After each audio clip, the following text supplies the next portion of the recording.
bisimilah barke borom Tuubaa bayit yi sëriñ Abdou Samad mu sëriñ Souhaïbou moo ko def demee ko ci safar ak bis bu tedd bi nu jëm di màggalu sëriñ bi di ci tawasul bu baax nag ci weer wi ak bis bi ñaan yàlla jële fi mbas mi jàngoro ji ak yeneen jàngoro yëpp di soññewaale rek murid yi taalibe yi ñu góorgóorlu ci ndigal yi ak digle yi nga xamee ne kilifa réew mi teg nañ ko ñu jéem ko jëfe lépp rek ngir warmaale ko kilifa gii nu nekkal ak lu koy gën a dolli ndam. bismillah. nan seeru sahruna safar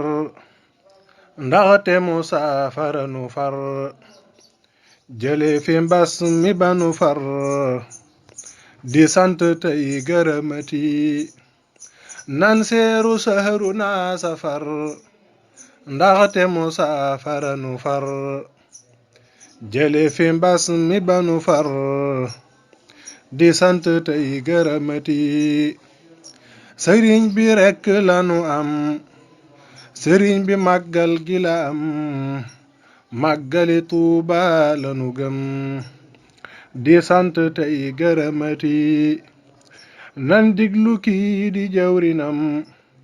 tey jéema leerlu ay waxam tey jéema roy ci pas-pasam di sant tey gërëmati nan diglu kii di jawrinam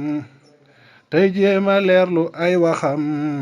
tey jéema roy ci pas-pasam di sant tey gërëmati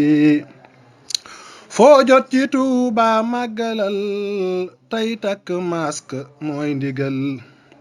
tey raxasoog saaboo ki sel di sant tey gërëmati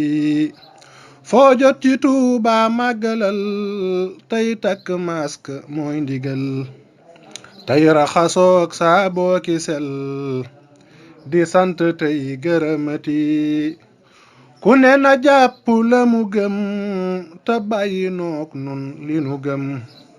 sëriñ bi rekk la nu gëm tey sant tey gërëmati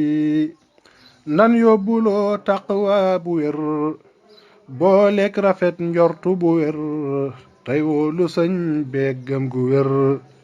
di sant tey gërëmati sëriñ bi am nay taalibe nasraan yi am nay taalibe nan dëggu dooni taalibe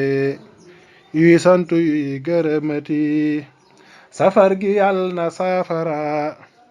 jàngoro yépp saafara sun xol yi dellu saafara ruux yépp nuy gërëmati safar gi yàlla na saafara jàngoro yépp saafara sun xol yi dellu saafara ruux yépp nuy gërëmati